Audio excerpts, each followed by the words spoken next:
Varicose వ్యాధితో బాధపడుతున్నారంట. తక్కువ ఖర్చుతో ట్రీట్మెంట్ కావాలి అనుకుంటే ఎవిస్ హాస్పిటల్ని సంప్రదించండి. అమ్మా నమస్తే. నమస్తే అమ్మా. అమ్మా ఇంట్లో ఎవరన్నా ప్రెగ్నెంట్గా ఉన్నప్పుడు ఇల్లు మారకూడదు అంటే భార్య గర్భవతిగా ఉన్నప్పుడు ఇల్లు మారకూడదని, తర్వాత దేవాలయాలు దర్శనం అలాంటివి చేయకూడదని, ఎత్తులు ఎక్కకూడదని ఇలా కొన్ని చెప్తూ ఉంటారు కదమ్మా. వీటి వెనకాల ఉన్న ఆంతర్యం ఏంటంటారు?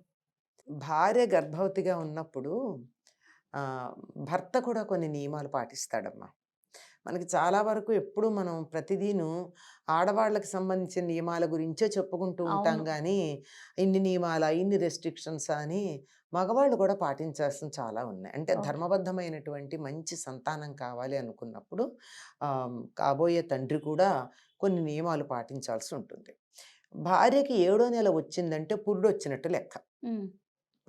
ఎందుకంటే 7వ నెల కల్లా గర్భస్థ శిశువు పూర్తిగా తయారైపోవడం జరుగుతుంది.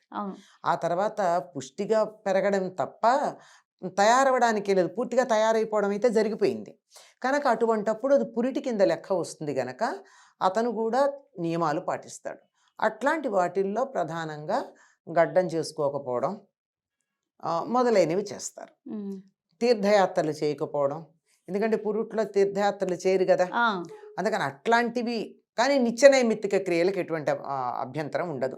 సంధ్యావందనం అదే అలవాటు ఉన్నవాళ్ళు అనుకోండి, పూజలు అలాంటివి ఏం మానరు, కానీ ఇలాంటివి ప్రత్యేకమైనటువంటివన్నీ మానేస్తారు.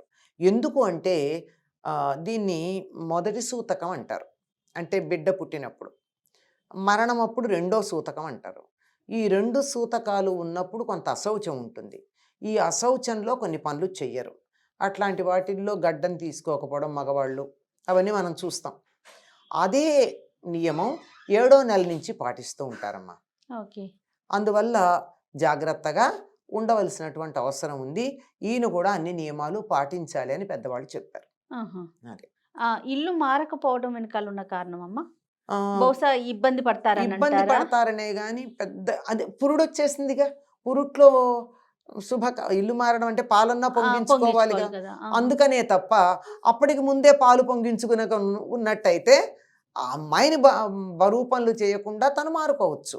తర్వాత ఇంకోటి ఏంటంటే ఇది లౌకికంగా గనక చూసుకున్నట్టయితే కొత్త ఇల్లు, ఆ ఇంట్లో అలవాటు పడడం, ఇప్పుడు స్నానాలు గది ఎక్కడుంది ఇట్లాంటివన్నీ వెతుక్కోవడం, ఇవన్నీ ఇబ్బందిగా ఉంటాయి కదా.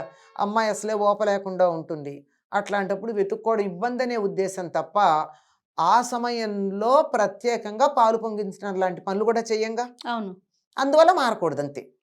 తర్వాత లౌకికంగా కనుక చూసుకున్నట్టయితే కొత్త ఇంట్లో అలవాటు పడడం, అలవాటు పడిన చోట చేసినంత తేలిగ్గా కొత్త దాంట్లో సమయం పడుతుంది కదా, అందుకని మారకూడదు అని చెప్పుకుంటారు. గృహప్రవేశాలు లాంటివి అయితే అస్సలు చెయ్యరు. తప్పనిసరిగా ఇద్దరూ చేయాల్సిన పనులు కదా అది. భార్య పక్కన లేకపోతే మగవాడు కొన్ని పనులు చేయడానికి అర్హుడు కాడమ్మా. మనకి సమాజంలో ఆడవాళ్ళకే చెప్పారు ఏమని, భర్త లేని స్త్రీ అది చేయకూడదు ఇది చేయకూడదని. అట్లాగే భార్య లేకపోతే కూడా మగవాడు చాలా పనులు చేయడు, అది మర్చిపోతాం మనం చెప్పుకోవడం. అందువల్ల మన పిల్లలకి మన సంప్రదాయాల మీద కోపం రావడం, ఆడవాళ్ళని అన్యాయం చేశారనడం జరుగుతున్నాయి. వాళ్ళకున్న రెస్ట్రిక్షన్స్ కూడా చెప్తే ఇద్దరికి సమానమే కదా అని అప్పుడు అర్థం అవుతుంది. ఇంకా గర్భంతో ఉన్నప్పుడు చేయకుండా పనులు ఏంటమ్మా? కుటుంబ సభ్యులు ఎవరైనా కూడా, కుటుంబ సభ్యులు ఎవరికీ సంబంధం లేదు, కానీ మిగిలిన వాళ్ళకి ఏం పర్వాలేదు. భర్తకు మాత్రమే ఈ నియమం ఉంటుంది. ఇవన్నీ ప్రత్యేకంగా చెప్పాను. ఇంతకుముందు అనుకున్నట్టే తీర్థయాత్రలు చేయడం, వ్రతాలు చేయడం ప్రత్యేకంగా. మరి భార్య పక్కన కూర్చోవడానికి వీల్లేదు కదా, అట్లాంటి వాటికి ఇట్లాంటివి చెయ్యరు. ఈ మధ్యకాలంలో ఎవరో చెప్పారు కొండెక్కకూడదని. ఈ మాట ఏం లేదమ్మా, అది అమ్మాయి ఎక్కకూడదు, తనకి ఏదైనా ఇబ్బంది అవుతుందని. తర్వాత 7వ నెల వచ్చిన తర్వాత ఎట్లాగో అంత ప్రయోజనం, ఊరికే నమస్కారం చేసుకోవచ్చు. కానీ ఎందుకంటే కొన్నిటికి గర్భగుడిలోకి వెళ్ళి చేయడానికి వీలున్నవి ఉంటాయి, అలా వెళ్ళరు. బయట ఉండి నమస్కారం చేసుకోవడానికి, మామూలు బయట ఉండేది యువతల ఆవరణలో నమస్కారం చేసుకోవడానికి ఎటువంటి అభ్యంతరం ఉండదు. అమ్మ ఇవన్నీ చేయకూడని పనులు చెప్పారు కదా, చేయాల్సిన నియమాలు ఏంటమ్మా? చేయాల్సిన నియమాలు ఏమిటంటే సీమంతంలోనే చెప్తారు. అక్కడ అమ్మాయిని చాలా సంతోషంగా ఆ రోజు వెన్నెల్లోకి తీసుకెళ్ళి ఇష్టమైన పదార్థాలు పెట్టి మంచి సంగీతం వినిపించి సంతోషంగా ఉండేట్టు చేయమని చెప్తారంటే ఆ రోజు నుంచి అట్లా ఉండేట్టే చేయాలి. అసలు అంతకు ముందు నుంచి కూడా అట్లా ఉంటేనే ఆరోగ్యకరమైనటువంటి సంతానం కలుగుతుంది. తగినటువంటి వాతావరణాన్ని కల్పించాలండి. గర్భవతి ఆనందంగా ఉండేటటువంటి వాతావరణాన్ని ఇంట్లో వాళ్ళు కల్పించాలి. ఆవిడ దుఃఖపడడం కానీ, ఏడవటం కానీ, బాధపడడం కానీ ఉండకూడదు. అలాగే అనారోగ్యంతో ఉండకూడదు. అనారోగ్యం కలిగే పనులు చేయించకూడదు. అట్లాగే ఆకలితో ఎప్పుడు బాధపడేట్టు ఉండకూడదు గర్భంగా ఉన్న స్త్రీ. గర్భవతి. ఎందుకు అంటే గర్భవతిగా ఉన్నటువంటి స్త్రీకి ఆహార నియమాలు ఏం లేవు. ఏదైనా తీసుకోవచ్చు. కాకపోతే ఆరోగ్యానికి ఏదన్నా తేడా ఉండి తినకూడదు అంటే తప్ప మామూలుగా అయినట్టయితే ఏదో రోజుకు 2 సార్లు 3 సార్లు భోజనం చేస్తారనుకోండి. గర్భవతికి అట్లా నియమం లేదు. గంటకి నేను అన్నం తింటానన్నా పెట్టాలి. నేను ఫలానా పదార్థం తింటానంటే ఇవాళ ఏకాదశి నువ్వు తినకూడదు అని అనడానికి వీల్లేదు. ఏది కోరుకుంటే అది పెట్టాల్సి ఉంటుంది. ఎందుకంటే గర్భవతి కోరికలన్నీ ఆవిడివి కాదు, లోపల ఉన్నటువంటి జీవివి. మరి లోపల ఇంకా పుట్టనటువంటి జీవి పరమాత్ముడు. పుట్టాక కూడా పరమాత్ముడే అనుకోండి, మనం గుర్తించలేకపోతాం. ఆ పరమాత్మ స్వరూపంగా పూర్వ జన్మ వాసనలతో ఉంటుంది లోపల ఉన్న జీవి. ఎప్పుడైతే బొడ్డుకు వస్తారో అప్పుడే ఇహలో ఆ పైలోకాలతో సంబంధం తెగి కెవ్వుమంటాడు. కెవ్వుమన్నాడు అంటేనే ఈ లోకంలోకి వచ్చేసాడని అర్థం. అంతే. అప్పటిదాకా భగవంతుడితోనూ పైనున్నటువంటి హయ్యర్ ఎనర్జీ ఏమంటారో దాంతో సంబంధమే కలిగి ఉంటుంది ఆ జీవి. కనుక అటువంటి జీవి కోరికని తీర్చకపోవడం తప్పు. గనక గర్భవతి ఏది అడిగితే అది చేయాల్సి ఉంటుందమ్మా. ఆవిడ నాకు ఇప్పుడు వెన్నెల్లో కూర్చోవాలని ఉంది, తీసుకెళ్ళండి. వెన్నెలు ఉన్నప్పుడు ఆరబెట్టి కూర్చోబెట్టండి. నాకు ఇప్పుడు ఫలానా పదార్థం తినాలని ఉంది, చేసి పెట్టండి. నాకు ఫలానా వస్త్రం కట్టుకోవాలని ఉంది, లేదా మంచి సంగీతం వినాలనుంది, వినిపించండి. ఆవిడ అడిగినా అడగకపోయినా కూడా మధురమైన పదార్థాలు పెట్టడం, సంగీతం వినిపించటం, మంచి గ్రంథాలు చదివించటం అన్న తప్పనిసరిగా చేయాలని చెప్తారు.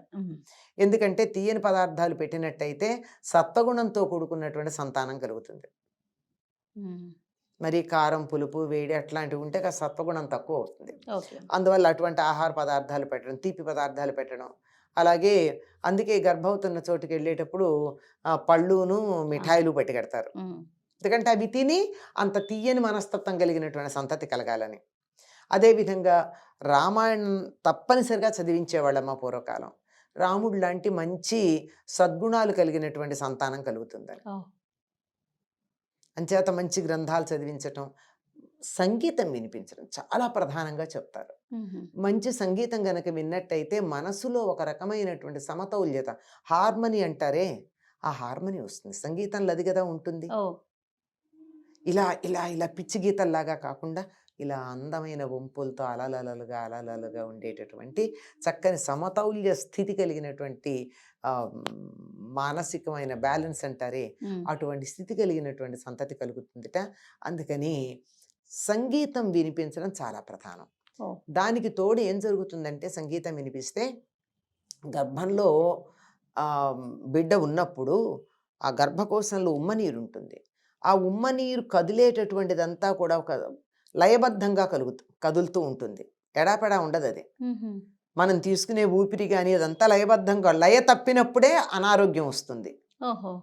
అంచేత లయబద్ధంగా తిరుగుతూ ఉన్నప్పుడు ఈ సంగీతం గనక విన్నట్టయితే ఆ లయతో ఇది కలిసి చాలా చక్కని మానసిక స్థితి ఉంటుంది. అప్పుడు ఒక వరంగల్లో ఒక డాక్టర్ గారు దీని మీద పరిశోధన కూడా చేశారమ్మా.